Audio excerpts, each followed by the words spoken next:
और एक इशू तो जैसे कि आपको मालूम है कि क्रिप्टो करेंसी का चल रहा है स्टेट में, और उस पे आज डायरेक्टर जनरल पुलिस ने जो ब्रीफिंग दी थी हमें, उसके आधार पे जो बातें सामने आई हैं वो हम आपके समक्ष रख रहे हैं।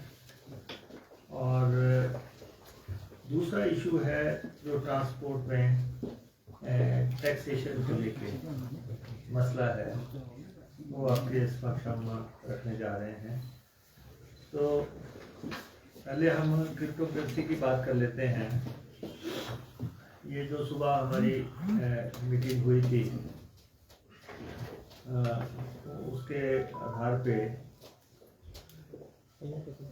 ये जो क्रिप्टो करेंसी के जो फ्रॉड हुआ है, जो इसके किंग पिन्स हैं, इनको किसी भी हालत में बख्शा नहीं जाएगा। ये हम राज्यवासियों को विश्वास दिलाना चाहते हैं कि 2500 करोड़ रुपए का ये टोटल जो है, जिसको आप कह सकते हैं कि इसमें इन्वॉल्वमेंट है। और हिमाचल जैसी देवभूमि में, शांतिप्रिय प्रदेश में, और ये जो घटना पेश आई है, ये अपने आप में एक चौंकाने वाला मसला है। मुझे याद है कि केंद्रीय मंत्री रामदास अठावले जी ने मुझे पत्र लिखा था, और उन्होंने ये मुझे उसमें कहा था कि हिमाचल प्रदेश में लोगों के साथ फ्रॉड हुआ है, तो इसकी जांच करवाई जाए। और उसके बाद हमारे एमएलए जो है देरा से, उन्होंने हिमाचल प्रदेश विधानसभा में ये मसला उठाया, और हमने उसमें एसआईटी गठन के निर्देश दिए थे। और एसआईटी ने बहुत तेजी से काम किया है, बड़े प्रभावशाली तरीके से काम किया है। जो तथ्य सामने आए हैं, उससे मैं आपको ये कहना चाहूंगा कि आने वाले समय में और गिरफ्तारियां इसमें होंगी।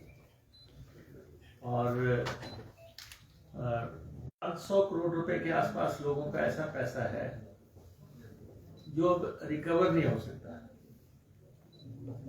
जो रिकवरी से बाहर है, जिन्होंने, और इन लोगों ने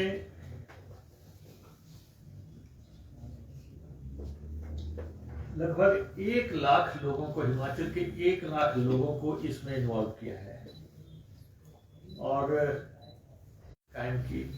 और इनका जो संभावित हेड ऑफिस वगैरह की बात है, समझा जाता है कि ये दुबई से ऑपरेट होता है मसला।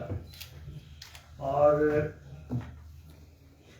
जब हमने विधानसभा में ये अनाउंस किया था कि हम एसआईटी बनाएंगे, शिकायतें थी, आज पुलिस के पास 300 शिकायतें आ चुकी हैं, और 300 शिकायतें आ चुकी हैं, और शिकायतें जो है लगातार आने की संभावना है।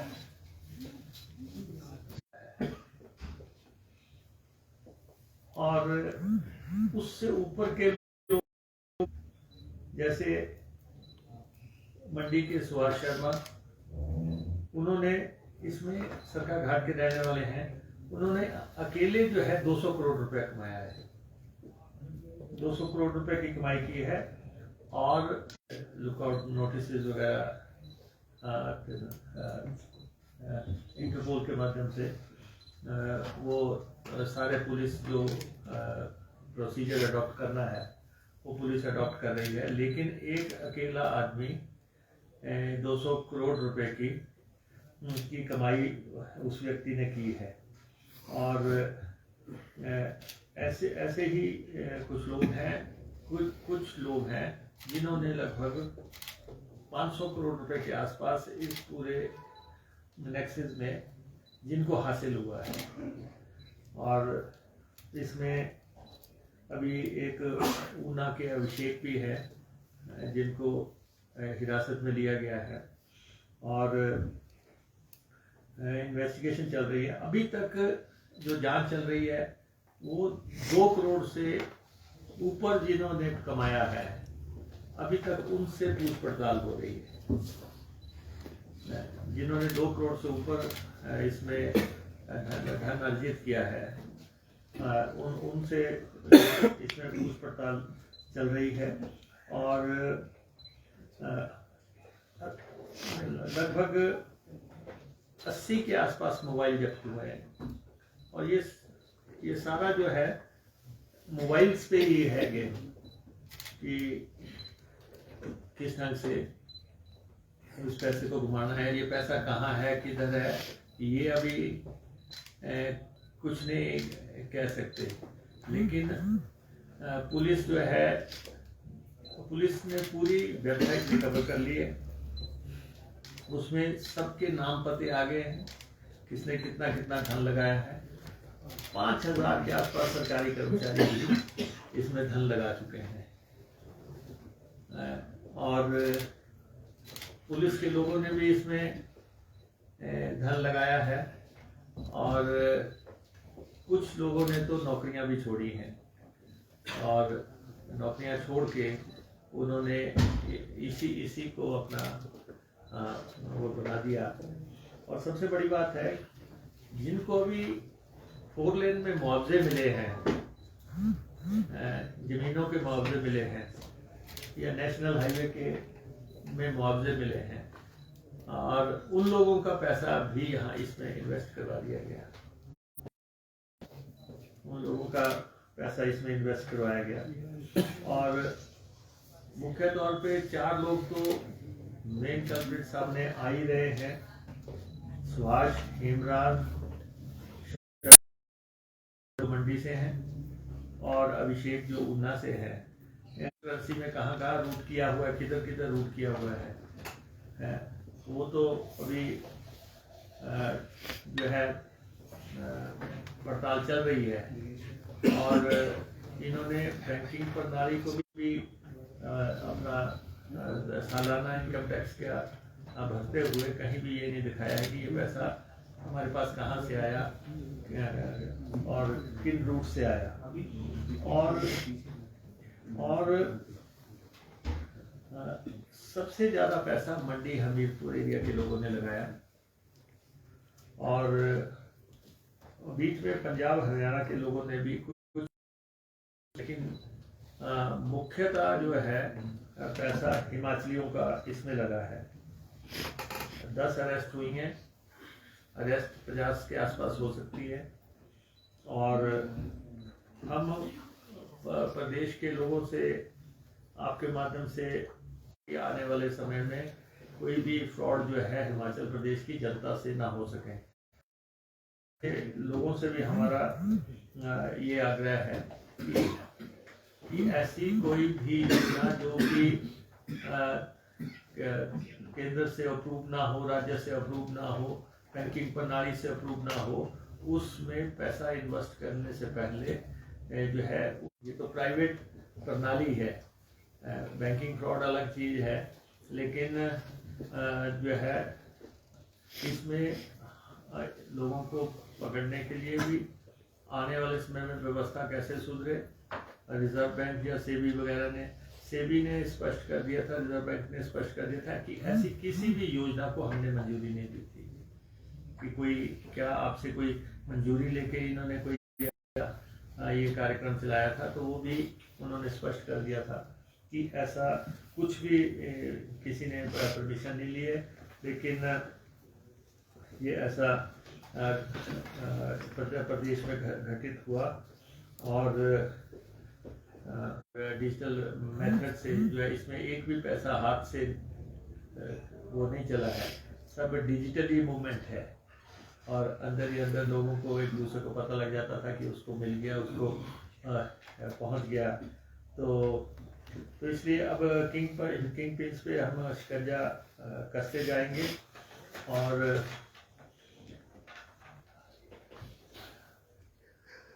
दूसरे इसके बाद जो है दूसरे राज्यों की पुलिसें भी अब जो है पुलिस भी वो चुकन्ना हो रही हैं। इवन CBI या पंजाब वगैरह में भी ये बात आई है। और एक्शन जो हिमाचल प्रदेश में हमने लिया है इन क्रिमिनल्स के खिलाफ, बैनिंग ये है, BU एक्ट के तहत जो है पनिशमेंट का अधिकार है। और हम बहुत जल्दी पुलिस जो है इसमें पहला चालान पेश करने वाली है। तो ये एक आज हमारी मीटिंग हुई थी जिसमें सेक्रेटरी होम भी थे और जिसमें DGP भी थे, त्रिवेदी जी भी थे, हमारे एडिशनल DG। तो उसमें ये बातें आई हैं। और मॉडल को फ्रेंडली बताया सर, किस तरह से इन्होंने अंजाम दिया? इसमें सारा डिजिटल मूवमेंट है। डिजिटल मूवमेंट है कि इसमें क्या कि ऊपर का आदमी जिसने पहले पैसे लगाए और जिसने आगे मेंबर्स बनाने थे, अब जो नीचे जाके जो है उस रो में 500 करोड़ रुपया ऐसा है जो रिकवरेबल नहीं है, जो जिसकी वजह से हाहाकार मचने लगा था। और जिस बंदे ने पहली शिकायत की थी वो भी पुलिस हिरासत में है इससे। तो हालांकि उन्होंने शिकायत तो जरूर की, लेकिन पंजाब पुलिस ने उनको गिरफ्तार कर लिया था। तो हिमाचल पुलिस भी 10 गिरफ्तारियां कर चुकी है और बहुत संगीन मसला है हिमाचल प्रदेश के भोले भाले लोगों के लूट का। और हम ये संभव नहीं है, ये अंततः जो है क्राइम में बदलती हैं। तो इसलिए हम हिमाचल के और लोग डेलीगेशन में से मिले भी थे और उन सब लोगों का ये कहना था कि हमने तो पैसा लगाया और हमें मालूम नहीं थी। अब लेकिन जिन्होंने 2 करोड़ से ऊपर पैसा कमाया है, अभी एक हमने रेखा खींची हुई है कि जिन्होंने 2 करोड़ से ऊपर पैसा कमाया और नीचे वालों को जो है चूना लगा है, तो उन लोगों को जो है किसी भी हालत में बख्शा नहीं जाएगा, क्योंकि ये कानूनन अपराध है। और ऐसी किसी भी योजना को हमारे वित्त मंत्रालय या हमारा संस्थान जो कि पैसे की रेगुलेशंस करते हैं उससे किसी भी तरह की मंजूरी नहीं थी। और लेकिन इसमें हिमाचल प्रदेश के 1 लाख लोग चपेट में आए हैं। तो ये मैं आपसे पहली बात करना चाहता था। मान्यता नहीं है सरकारी तौर पे, तो लेकिन अब देखते हैं कि कितनी ज़मीनें इसमें हासिल होती हैं, कितने फ्लैट्स मिलते हैं, कितनी दूसरी प्रॉपर्टियां मिलती हैं, मूवेबल या इमूवेबल जो भी एसेट्स मिलेंगे उसके बारे में जो भी फैसला होगा वो तो बाद की बात है। लेकिन लोगों के खातों में तो पैसा नहीं है। ये लोगों ने या तो प्रॉपर्टीज पे इन्वेस्ट किया हुआ है या फिर ये है कि वो उसी डिजिटल CBI में रहे हैं, तो उनको इस पे काम करने का थोड़ा ज्ञान भी था। और कुछ और भी हमारे पुलिस ऑफिसर जिनसे मिलके तो ये मसला जो फ्रॉड का और किस ढंग से मार्केट मैनिपुलेशंस की गई और जो सिक्योरिटी को ब्रीच करके ये अमल में लाया गया, तो ये मैं आपको बताना चाहता हूँ। सर, इसमें क्या किसी पॉलिटिशियन की इन्वॉल्वमेंट भी है? क्योंकि इस तरह की बातें भी हो रही है। आपने कहा सरकारी कर्मचारियों की, तो इसमें इन्वॉल्वमेंट है, तो क्या अब इसमें पॉलिटिशियन और अफसरों की भी इन्वॉल्वमेंट है? नहीं, देखिए सरकारी कर्मचारी भी लोभ लालच में ही आए होंगे कि उन्होंने वो पैसा लगा दिया, अपना पैसा लगा दिया, कोई रिटायरमेंट पे पैसा मिलता है, कोई GPF का लगा दिया, किसने कोई लगा दिया, तो सब लोग झांसे में आए। तो जो हमारी आम पब्लिक है, जो हिमाचल प्रदेश के भोले वाले लोग हैं, आम पब्लिक है, हम उनको तो राहत देने के पक्षधर हैं, हम उनका बचाव भी करना चाहते हैं। लेकिन जिन्होंने ये पूरा जो मास्टरमाइंड हैं, जो किंग पिन्स हैं, और जिन्होंने 200 करोड़ रुपया कमाया है या जिन्होंने 2 करोड़ से ऊपर मुनाफा कमाया है, तो ऐसे जो ऊपर के लोग हैं उनसे जो पूछ पड़ताल भी हो रही है और है सब कुछ जो है मोबाइल्स में और डाटाज में। सर सवाल मेरा ये था, क्या इसमें हिमाचल के कोई एमएलएज भी शामिल हैं? कुछ नाम सामने आए? ऐसा है कि अभी तक किसी राजनीतिज्ञ का या किसी आला अधिकारी का या कोई ऐसी कोई इन्वॉल्वमेंट नहीं मिली है। डीएसपी रैंक के अफसर नहीं, वो ऑफिसर हैं जेल वार्डन। तो ऐसे कुछ लोग हैं जिन्होंने पैसा लगाया, क्योंकि ऐसा है कि पुलिस वालों ने इसलिए पैसा लगा दिया क्योंकि इस गेम को शुरुआत में रन करने वाले कुछ ज्ञानी लोग थे काडर में, तो उन्होंने उनका पैसा लगवा दिया। तो चलो इसमें कुछ लोगों ने तो सिर्फ इसलिए पैसा लगा दिया कि 6 महीने में डबल हो रहा है, 9 महीने में डबल हो रहा है, तो उस झांसे में आ गए। लेकिन जिन्होंने ये पूरा जाल बछाया, हमारा कंसर्न उनसे है जिन्होंने हिमाचल की पब्लिक तो बोल रही है कि जो ज्यादा नेटवर्किंग की वो पुलिस के लोगों ने की और खासकर मंडी से ऑपरेट हुआ। और चर्चा तो सर पॉलिटिशियंस को लेकर हो रही है। वो एक्यूज की कैटेगरी में है या विक्टिम की इनोसेंट है, वो कैटेगरी? इनोसेंट है। नहीं, अभी तक तो देखो ऐसा है, जो पहले 50 लोग हैं जो 50 गिरफ्तारियां लगभग हो जाएंगी, वो तो एक्यूज ही होंगे। 10 लोग जो पहले पकड़े गए हैं जिन्होंने 200 करोड़ रुपया, 100 करोड़ रुपया, 50 करोड़ रुपया जिन्होंने कमाया है, या जो बड़ी बड़ी गाड़ियों में चल रहे थे, या जिन्होंने शानदार बंगले खरीदे हैं, वो एक अलग लोग हैं। सर पत्रकार भी हैं कोई क्या? पत्रकार पर ये है कि ये बहुत बड़ा घोटाला जो है अनर्थ हुआ है हिमाचल प्रदेश में, जिसके बारे में शायद किसी ने सोचा भी नहीं होगा इतना बड़ा। एक तो ये था, प्रॉपर्टी को भी सीज किया जाएगा जी? बिल्कुल प्रॉपर्टी सीज होगी, सीजर सब होंगे, वो तो जो बनता है कानून के दायरे में। पुलिस के कितने लोग हैं सर इसमें? ये देखो, हम किसी कैटेगरी को इसमें इंगित नहीं करना चाहते, ना किसी इलाका विशेष को इंगित करना चाहते हैं। पंडों की सारी बता लेंगे सर ये तो इसलिए ये क्योंकि जांच चल रही है और जांच बड़ी तेजी से चल रही है और आपको मोटे तौर पे इसका इल्म हो गया है कि ये घोटाला क्या है। और क्योंकि एसआईटी गठित होने के बाद जो चीजें सामने आई हैं वो चौंकाने वाली है, और सरकार की राजनीतिक इच्छा शक्ति आप बिल्कुल स्पष्ट है कि प्रदेश की जनता की लूट नहीं होने देंगे, तो उस नजरिए से ये चल रहा है।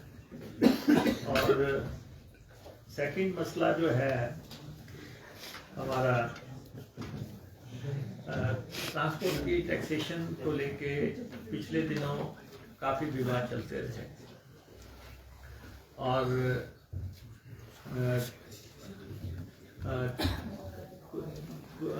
क्योंकि हिमाचल प्रदेश में ओवर द इयर्स जो है बड़े लंबे सालों से कुछ गाड़ियां आ रही हैं जिनका टैक्सेशन नहीं है, और अब हम इस प्रश्न में तो पढ़ना नहीं चाहते कि वो टैक्सेशन क्यों नहीं था, और जिन लोगों ने जो है हिमाचल प्रदेश को ये जो है व्यवस्था को इसी ढंग से चलने दिया, आजकल वो बहुत ज़्यादा बोल रहे हैं, जिनकी वजह से ये सारी व्यवस्था जो है चरमराई रही।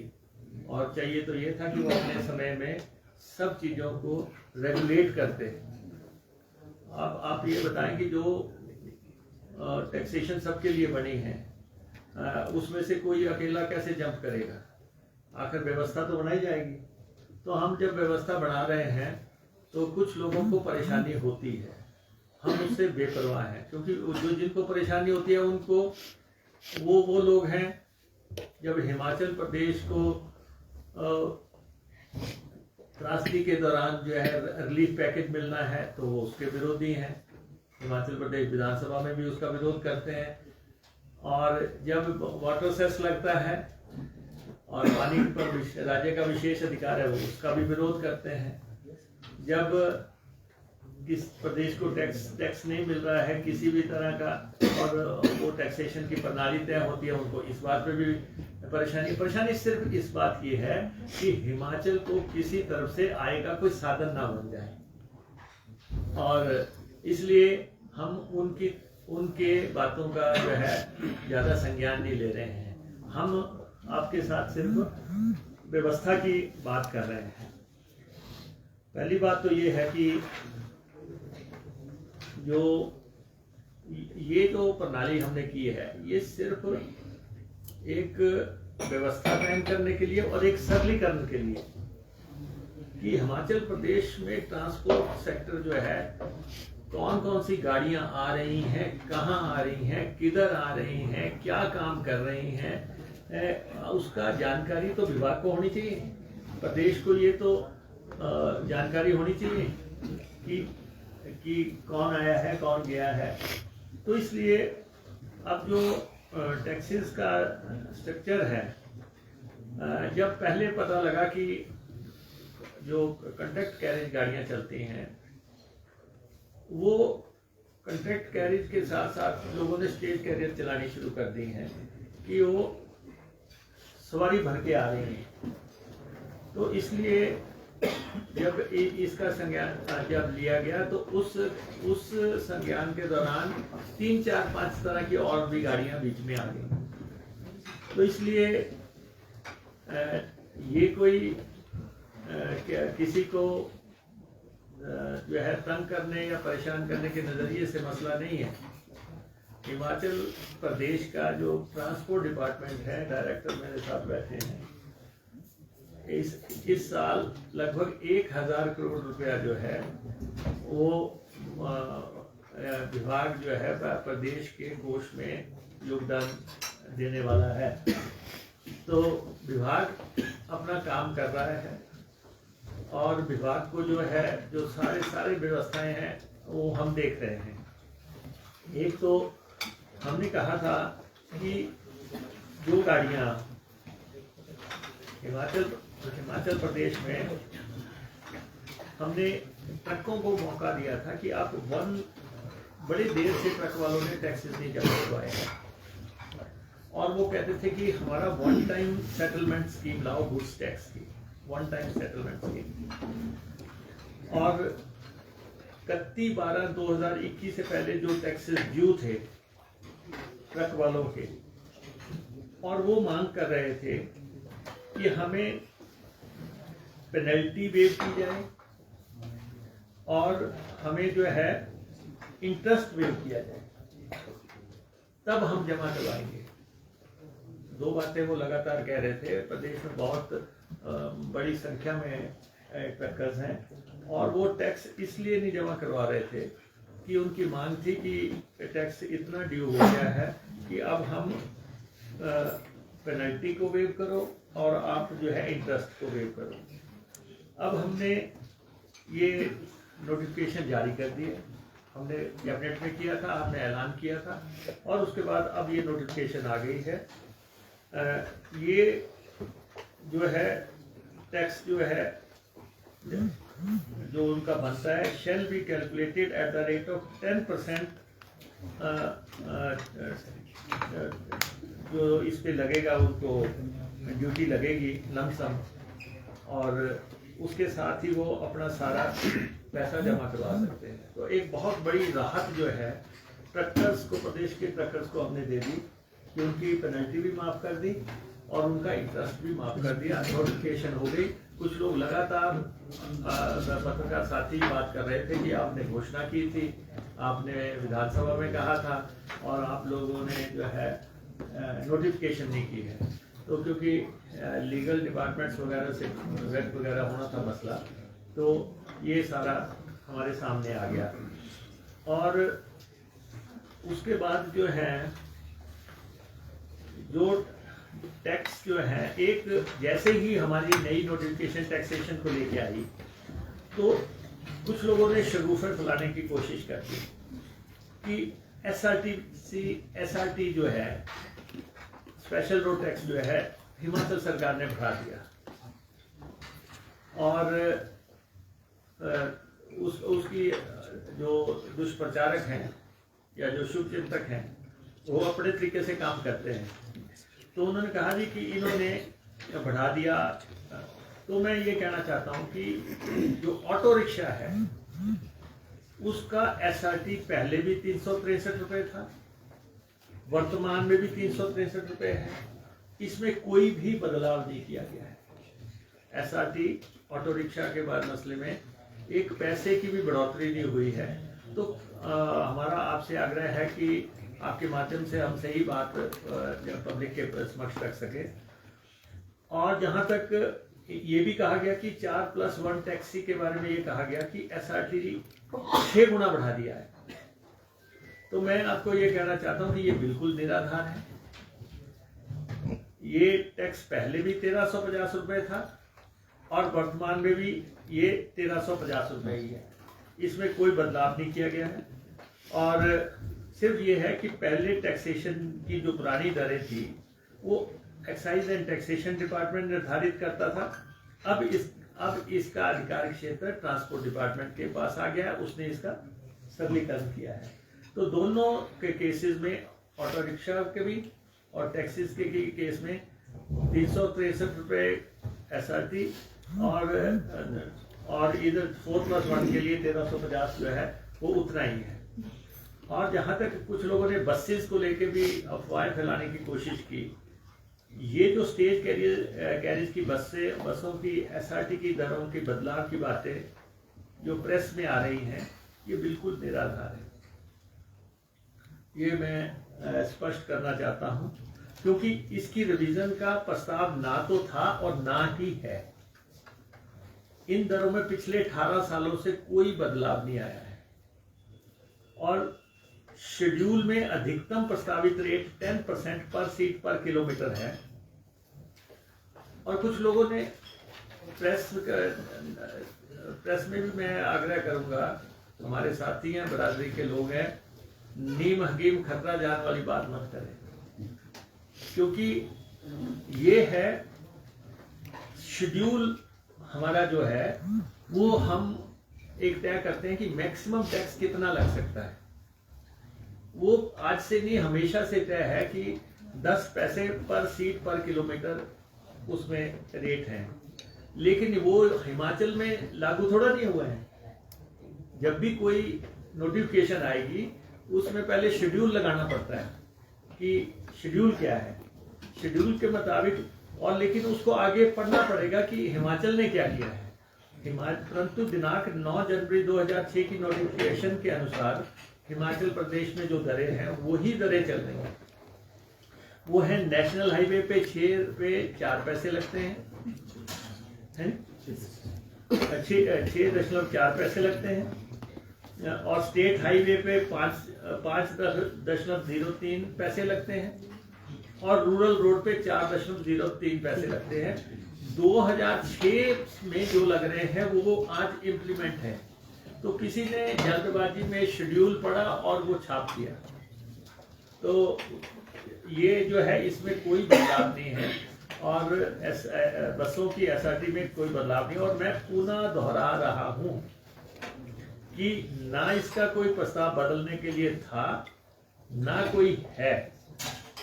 और दिनांक 1 नवंबर 2023 को जो नोटिफिकेशन हुई है उसमें टैक्स के रेट तय किए गए हैं। ये दोनों नोटिफिकेशनें अलग है, अतः इसमें से कुछ लोगों को भ्रम में ना डाला जाए। तो ये दो बातें आपको हमारी, मुझे लगता है मेरे प्रेस के बंधुवर्गों को समझ आ गई होगी कि ना तो SRT ऑटो रिक्शा का बदला है, ना ही टैक्सी का बदला है और 4+1 का, और ना ही हमने जो है स्टेट कैरेज बसेस के SRT की दरों में कोई बदलाव किया है। और कुछ राजनेता भी इतनी जल्दबाजी में हैं, वो भी जल्दी से कूद रहे हैं, वो भी नोटिफिकेशन नहीं पढ़ रहे हैं, अधिसूचनाएं नहीं देख रहे हैं। उनको लगता है कि शायद इसी में जो है हमारी बेहतरी है। तो इसलिए एक मैं ये बताना चाहता हूँ।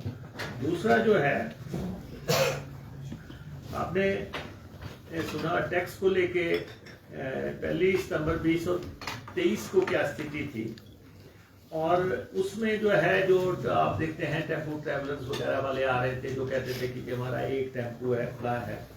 पहले क्या था कि जब हमने टैक्सेशन की थी, हमने कहा था कि जो कंट्रैक्ट कैरेज है या जो बाहर से गाड़ी आ रही है उस पर हमने 5,000 रुपये लेंगे।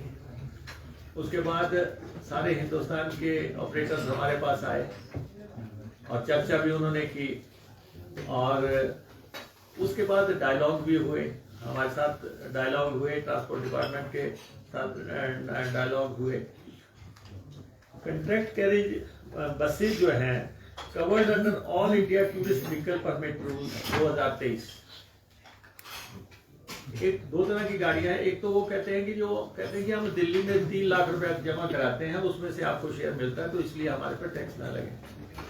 एक वो लोग हैं जो टैक्स देते नहीं है, दिल्ली में भी नहीं देते, हमें भी नहीं देते, और वो कहते हैं कि जी नहीं धक्के में चलेगा काम। तो लेकिन अब मैं आपको बताना चाहता हूं कि 13 से 32 सीटर का जो है, 13 से 22 सीटर कंट्रैक्ट कैरेज जो है, 13 से 22 सीटर कंट्रैक्ट कैरेज, इनको पहले जो है पर डे 3,000 रुपये था, अब हमने 500 रुपये कर दिया है पर डे। 3,000 को कम करके 500 रुपये कर दिया है। और इसी कैटेगरी में 13 से 22 सीटर जो है उनका वीकली जो है 15,000 था, जिसको रिड्यूस करके 2,000 कर दिया है। तो भारी भरकम कटौती हमने की है डायलॉग होने के बाद। और उसके बाद जो 23 सीटर एंड अबव हैं, 23 सीटर से जो आगे 32 सीटर तक जाते हैं, उनका पहले डेली 5,000 रुपया था, उसको हमने कम करके 1,500 कर दिया है। 1/3 जो है 2/3 रिडक्शन 70 से 80% के आसपास की रिडक्शन हो गई है। और वीकली जो जिनको 20,000 रुपया था वो हमने उसमें से 14,000 की कटौती करके उसको 6,000 कर दिया है। तो ये बिल्कुल जेन्युइन रेट्स हैं। आखिर जो गाड़ी स्टेट में आएगी उसका रिकॉर्ड रखना, उसकी टैक्सेशन की प्रणाली तय करना, ये हमारा काम है। और एक जरूर है कि हिमाचल प्रदेश में वैनिटी वैन पे कोई टैक्सेशन नहीं थी। आप देखते हैं बड़े बड़े हीरोइन वैनिटी वैन रखते हैं, यहाँ भी आते हैं, कुछ लोग वैनिटी वैन लेके आते हैं, उनका कोई भी प्रोविजन नहीं था। कुछ बड़े लोगों में होड़ भी रहती है किसकी वैनिटी वैन कितने करोड़ की है, कितने उसमें क्या क्या फैसिलिटीज हैं। तो एक तो हमने उसको जो है अपनी नोटिफिकेशन में जोड़ दिया, शेड्यूल नोटिफिकेशन में जोड़ दिया, ये अब उसका भी टैक्सेशन होगा। और secondly contract carriage under agreement in Himachal Pradesh जो चलती हैं गाड़ियाँ, उसका भी जो है ये हमारे शेड्यूल में नहीं था। जो हमारी नोटिफिकेशन 31 अक्टूबर 2023 को हुई है, उसमें हमने ये 2 नई श्रेणियां ऐड कर दी हैं। ये दोनों श्रेणियां हमने अब ऐड कर दी हैं ताकि आने वाले समय में इसमें भी कोई गफलत ना हो। और उसके बाद हमारे पास एक इंडस्ट्रियल एरिया में बसेस आती हैं। टेम्पो ट्रैवलर का मसला मैंने आपको बता दिया कि हल हो गया। और उसके बाद कंट्रैक्ट कैरेज वाला है वो हमने हल कर दिया है। प्रदेश के अंदर की बसों का, टेम्पोओं का 4+1 टैक्सेस का टैक्सेशन में कहीं कोई बदलाव नहीं है।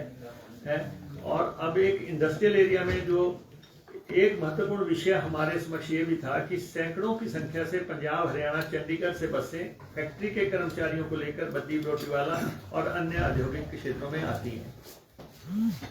और उसमें कोई भी टैक्स की व्यवस्था ना होने से राज्य को लॉस हो रहा था। और विभिन्न ट्रांसपोर्ट ऑपरेटरों और इंडस्ट्रियल ऑर्गेनाइजेशनों से भी हमारी बात हुई और उसमें भी हमने उसको रिस्ट्रक्चर किया है और डायलॉग के बाद हमने ये फैसला किया है कि